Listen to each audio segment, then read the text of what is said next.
ನಮಸ್ಕಾರ, ನಾನು ಶುಭ. ಗಣೇಶ ಹಬ್ಬಕ್ಕೆ ನಾವು ಕಡುಬು ಮಾಡ್ತೀವಲ್ಲ, ಕಡುಬು ನೀವು ಲಟ್ಸೋದು ಕೂಡ ಬೇಡ, ಇಟ್ಟು ಬೆರೆಸೋದು ಕೂಡ ಬೇಡ. ಬಿಗಿನರ್ಸ್ ಕೂಡ ತುಂಬಾ ಸುಲಭವಾಗಿ ಮಾಡೋ ಅಂಥ ಟ್ರಿಕ್ಸ್ ತಂದಿದ್ದೀನಿ.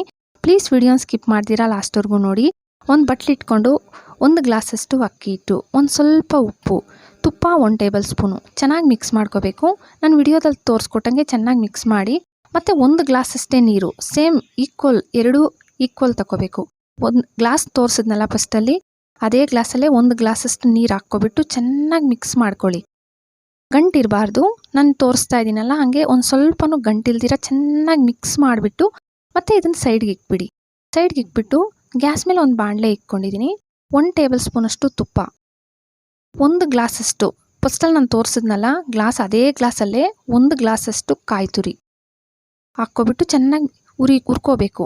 ಗ್ಯಾಸ್ ಮೀಡಿಯಮ್ ಫ್ಲೇಮಲ್ಲಿ ಇಟ್ಕೊಂಡೆ ಸ್ವಲ್ಪ ಹೊತ್ತು ಹುರ್ಕೊಳ್ರಿ. ಮತ್ತು ಕಡಲೆ ಬೀಜ ಹುರಿದ್ಬಿಟ್ಟು ಸಿಪ್ಪೆ ತೆಗೆದುಕೊಂಡು ಪುಡಿ ಮಾಡಿರೋದು 1/4 ಕಪ್ ಹಾಕ್ಕೊಂಡಿದ್ದೀನಿ. ನೀವು ಹಾಕ್ಕೊಂಡು ನೋಡಿ, ತುಂಬ ಚೆನ್ನಾಗಿರುತ್ತೆ. 3/4 ಗ್ಲಾಸಷ್ಟು, ಅಂದರೆ ಅದೇ ಗ್ಲಾಸಲ್ಲೇ ಕೊಬ್ಬರಿ ತಗೊಂಡಿರ್ತೀರಲ್ಲ ಅದೇ ಗ್ಲಾಸಲ್ಲೇ 3/4 ಗ್ಲಾಸಷ್ಟು ಬೆಲ್ಲ, ಪುಡಿ ಬೆಲ್ಲನೂ ಸಿಗುತ್ತೆ, ನೀವು ಅದನ್ನು ಬೇಕಾದ್ರೆ ತಗೋಬೋದು. ಏಲಕ್ಕಿ 4 ಕುಟ್ಕೊಂಡಿದ್ದೆ, ಅದನ್ನು ಸೇರಿಸ್ಬಿಟ್ಟು ಚೆನ್ನಾಗಿ ಹುರ್ಕೊಳ್ರಿ. ಬೆಲ್ಲ ಎಲ್ಲ ನೀಟಾಗಿ ಕರಗಿದೆ, ನೋಡ್ತಾ ಇದ್ದೀರಲ್ಲ. ಇವಾಗ ಇದನ್ನು ತಣ್ಣಗಾಗಕ್ಕೆ ಸೈಡ್ಗೆ ಇಕ್ಕೊಬಿಡೋಣ. ಗ್ಯಾಸ್ ಮೇಲೆ ಒಂದು ಬಾಳೆ ಎಲೆ ಸ್ವಲ್ಪ ಸುಟ್ಕೋತಾ ಇದ್ದೀನಿ ನೋಡಿ. ನೀವು ಹಂಗೆ ಸುಟ್ಬಿಟ್ಟು ಒಂದು ಬಾಳೆ ಎಲೆ ಸೈಡ್ಗೆ ಇಕ್ಕೊಬಿಡಿ. ಮತ್ತು ಗ್ಯಾಸ್ ಮೇಲೆ ಒಂದು ಬಾಣಲೆ ಇಟ್ಕೊಂಡಿದ್ದೀನಿ. ನಾವು ಇಟ್ಟು ಫಸ್ಟೇ ಬೆರೆಸಿಟ್ಟಿದ್ವಲ್ಲ, ಹಿಟ್ಟು ಪೂರ್ತಿ ಹಾಕ್ಕೊಬಿಡ್ಬೇಕು. ಹಾಕ್ಕೊಬಿಟ್ಟು ಗ್ಯಾಸ್ ಲೋ ಫ್ಲೇಮಲ್ಲೇ ಸ್ಪೂನಲ್ಲಿ ಚೆನ್ನಾಗಿ ಮಿಕ್ಸ್ ಮಾಡ್ತಾ ಇರಬೇಕು. ಅದೇ ಗಟ್ಟಿ ಬಂದುಬಿಡುತ್ತೆ. ಸೇಮ್ ನಾವು ಮುದ್ದೆ ಎಲ್ಲ ತೊಳಸ್ತೀವಲ್ಲ ಹಂಗೆ ಮುದ್ದೆಗೆ ಬಂದುಬಿಡುತ್ತೆ, ನೋಡ್ತಾ ಇದ್ದೀರಲ್ಲ. ಬಿಗಿನರ್ಸು ನಮಗೆ ಕಡುಬು ಮಾಡೋಕ್ಕೆ ಬರಲ್ಲ, ನಾವು ಕಡುಬು ಮಾಡಿದ್ರೂ ಒಡೆಯುತ್ತೆ ಅನ್ನೋರು ಈ ಥರ ನಾನು ಹೇಳ್ದಂಗೆ ಒಂದು ಸತಿ ಟ್ರೈ ಮಾಡಿ ನೋಡಿ. ಒಂದು ಕಡುಬು ಕೂಡ ಒಡೆಯಲ್ಲ, ಮತ್ತು ತುಂಬ ಪರ್ಫೆಕ್ಟಾಗಿ ಮೆಜರ್ಮೆಂಟ್ ಇದು. ಟ್ರೈ ಮಾಡಿ ಬೇಕಾದರೆ ನೀವು ಕೂಡ. ಗ್ಯಾಸ್ ಆಫ್ ಮಾಡಿದ್ದೀನಿ ನೋಡಿ. ಅದ್ರ ಮೇಲೆ ಪ್ಲೇಟ್ ಇಕ್ಬಿಟ್ಟು ಒಂದು 2 ನಿಮಿಷ ಬಿಟ್ಬಿಡೋಣ. 2 ನಿಮಿಷ ಆದಮೇಲೆ ಸ್ವಲ್ಪ ಬಿಸಿ ಇದ್ದಾಗೆ ನೀವು ಚಿಕ್ಕ ಚಿಕ್ಕ ಉಂಡೆ ಮಾಡ್ಕೋಬೇಕು. ಬಿಸಿನೇ ಇರಬೇಕು, ತಣ್ಣಗಾಗಕ್ಕೆ ಬಿಡಬಾರ್ದು ನೀವು ಇಟ್ಟನು.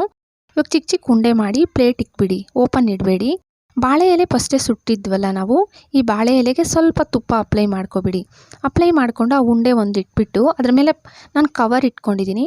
ನಿಮಗೆ ಕಾಣಿಸ್ಲಿ ಅಂತ ನಾನು ಕವರ್ ಇಟ್ಕೊಂಡಿದ್ದೀನಿ. ನೀವು ಬೇಕಾದರೆ ಅದ್ರ ಮೇಲೆ ಬಾಳೆ ಎಲೆ ಬೇಕಾದರೂ ಇಟ್ಕೊಬಿಟ್ಟು ಮ್ಯಾಶರಲ್ಲಿ ಚೆನ್ನಾಗಿ ಹಿಂಗೆ ರೌಂಡಾಗಿ ಮಾಡಿಕೊಂಡು ಹೂರಣ ತಣ್ಣಗಾದ್ಮೇಲೆ ಅದ್ರ ಒಳಗಡೆ ಇಡಬೇಕು. ಹೂರಣ ತುಂಬಿಸ್ಬಿಟ್ಟು ಬಾಳೆ ಎಲೆ ಸ್ವಲ್ಪ ಮಡಚಿ ವಿಡಿಯೋದಲ್ಲಿ ನಾನು ತೋರಿಸ್ಕೊಟ್ಟಂಗೆ ಸ್ವಲ್ಪ ಮಡಚಿಬಿಟ್ಟು ನಿಮ್ಮ ಕೈಯಲ್ಲಿ ಹಿಂಗೆ ಸ್ವಲ್ಪ ಸೈಡ್ಸ್ ಮಾತ್ರ ಪ್ರೆಸ್ ಮಾಡ್ತಾ ಇದ್ದರೆ ಕಡುಬು ರೆಡಿ ಆಯಿತು ನೋಡಿ. ಎಲ್ಲನ್ನ ಆಗಲಿ ಒಡೆದಿದೆಯೇನೋ.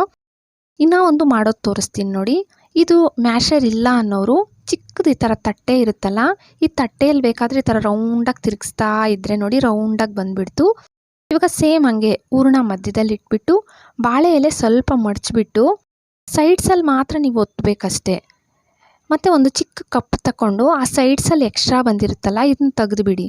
ಇದು ನೋಡೋಕ್ಕೆ ತುಂಬ ಚೆನ್ನಾಗಿರುತ್ತೆ ನೋಡಿ. ನೋಡೋಕ್ಕೆ ಎಷ್ಟು ಚೆನ್ನಾಗಿ ಬಂದಿದೆಯೋ ಈ ಥರ ಮಾಡ್ಕೊಳ್ಳೋದ್ರಿಂದ. ಈ ಥರ ಎಲ್ಲ ಕಡುಬು ನೀವು ಮಾಡಿ ಎತ್ತಿಕ್ಕೊಳ್ಳಿ ಒಂದು ಸೈಡ್ಗೆ. ಇನ್ನೊಂದು ಟ್ರಿಕ್ಸ್ ಹೇಳ್ಕೊಡ್ತೀನಿ ನೋಡಿ. ಬಾಳೆ ಎಲೆ ಮೇಲೆ ಒಂದು ಚಿಕ್ಕ ಉಂಡೆ ಇಟ್ಕೊಂಡು ಪ್ಲಾಸ್ಟಿಕ್ ಕವರ್ ಹಾಕ್ಬಿಟ್ಟು ಚಪಾತಿ ಲಟ್ಸೋ ಮಣೆಯಲ್ಲಿ ಜೋರಾಗಿ ಹಿಂಗೆ ಅಂದಿದ್ದೀರಂದರೆ ರೌಂಡಾಗಿ ಬಂದುಬಿಡುತ್ತೆ ಇಟ್ಟು. ನೀವು ಲಟ್ಸೋ ಅಷ್ಟೇ ಇಲ್ಲ. ಇದನ್ನು ಕರ್ಜಿಕಾಯಿ ಮೋಲ್ಡ್ ಇದ್ದರೆ ಡಿಸೈನ್ ಕರ್ಜಿಕಾಯಿ ಮೋಲ್ಡ್ ಅಂತೂ ಇರುತ್ತೆ. ಒಬ್ಬೊಬ್ಬರ ಮನೇಲಿ ಇರಲ್ಲ ಅನ್ನೋರು ಏನು ಮಾಡೋದು ಅಂತ ತೋರಿಸಿದ್ದೀನಿ. ಇರೋರು ಬೇಕಾದರೆ ಈ ಥರ ಶೇಪ್ಸ್ ಮಾಡ್ಕೋಬೋದು. ಮತ್ತು ಮೋದಕ ಥರ ಬೇಕು ನಮಗೆ ಅನ್ನೋರು ಮೋದಕ ಥರ ಡಿಸೈನ್ ಕೂಡ ಮಾಡ್ಕೋಬೋದು. ಇದು ತುಂಬ ಚೆನ್ನಾಗಿರುತ್ತೆ ನೋಡೋಕ್ಕೆ. ನೋಡಿದ್ರಲ್ಲ, ಹೂರಣ ಇಟ್ಟು ರೆಡಿ ಇದೆಯಂದರೆ ಕರ್ಜಿಕಾಯಿ ಮೋಲ್ಡ್ ಇದ್ದರೂ ಮಾಡ್ಕೊಳ್ಳಿ, ಇಲ್ಲ ಅಂದರೆ ಇಲ್ಲ ಅನ್ನೋರು ಏನು ಮಾಡೋದಂತ ವಿಡಿಯೋದಲ್ಲಿ ತೋರಿಸಿದ್ದೀನಿ. ಟ್ರೈ ಮಾಡಿ. ಇಡ್ಲಿ ಪಾತ್ರೆ ನೀವು ಆ ಪ್ಲೇಟ್ನೂ ತಿರುಗಿಸಿಡಬೇಕು. ಅದರ ಮೇಲೆ ಬಾಳೆ ಎಲೆ ಇಟ್ಬಿಟ್ಟು ಇದರಲ್ಲಿ ಸ್ಟೀಮ್ ಕೊಟ್ಟಿದ್ದೀರಂದರೆ ಆ ಬಾಳೆ ಎಲೆ ಫ್ಲೇವರು ಕಡುಬಿಗೆ ಬರುತ್ತಲ್ಲ, ಇದು ತಿನ್ನೋಕ್ಕಂತೂ ತುಂಬಾ ಚೆನ್ನಾಗಿರುತ್ತೆ ನೋಡಿ. ನಾ ಮಾಡಿರೋ ಕಡುಬೆಲ್ಲ ಅದ್ರ ಮೇಲೆ ಜೋಡಿಸ್ಬಿಟ್ಟಿದ್ದೀನಿ. ಮತ್ತು ಮುಚ್ಚಳ ಇಟ್ಬಿಟ್ಟು ಒಂದು 10 ನಿಮಿಷ ಬಿಟ್ಬಿಡ್ತಾಯಿದ್ದೀನಿ. 10 ನಿಮಿಷ ಈ ಥರ ಸ್ಟೀಮ್ ಕೊಡಿ. ಮತ್ತು ನಾನು ಓಪನ್ ಮಾಡಿ ತೋರಿಸ್ತೀನಿ ನೋಡಿ. 10 ನಿಮಿಷ ಆದಮೇಲೆ ಕಡುಬು ನೋಡ್ತಾ ಇದ್ದೀರಲ್ಲ, ಒಂದು ಕಡುಬು ಕೂಡ ನಂದು ಒಡೆದಿಲ್ಲ.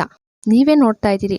ನಾವು ಬಿಗಿನರ್ಸು, ನಮ್ಗೆ ಕಡುಬು ಮಾಡೋಕ್ಕೆ ಬರಲ್ಲ ಅನ್ನೋರು ನಾನು ಹೇಳ್ಕೊಟ್ಟಿರೋ ಟ್ರಿಕ್ಸಿಂದ ನೀವು ಒಂದು ಸತಿ ಗಣೇಶ ಹಬ್ಬಕ್ಕೆ ಟ್ರೈ ಮಾಡಿ ನೋಡಿ. ಒಂದು ಕಡುಬು ಕೂಡ ಒಡೆಯಲ್ಲ, ಮತ್ತು ಪರ್ಫೆಕ್ಟಾಗಿ ಬರುತ್ತೆ. ಮನೆಯವರಂತೂ ತುಂಬ ಇಷ್ಟಪಡ್ತಾರೆ. ಪ್ಲೀಸ್ ಟ್ರೈ ಮಾಡಿ. ಟ್ರೈ ಮಾಡಿದ್ರೆ ಅಂತೂ ಬಂದು ನನಗೆ ಕಾಮೆಂಟ್ ಹಾಕೋದಂತೂ ಮರಿಬೇಡಿ. ಹಾಗೆ ವಿಡಿಯೋ ಇಷ್ಟ ಆಗ್ತಾಯಿದ್ರೆ ಒಂದು ಲೈಕ್ ಕೊಟ್ಟು ಸಬ್ಸ್ಕ್ರೈಬ್ ಮಾಡ್ಕೊಳ್ಳಿ. ನಿಮ್ಮ ಫ್ಯಾಮಿಲಿ ಫ್ರೆಂಡ್ಸ್ಗೆ ಶೇರ್ ಮಾಡೋದಂತೂ ಮರಿಬೇಡಿ. Thank you friends.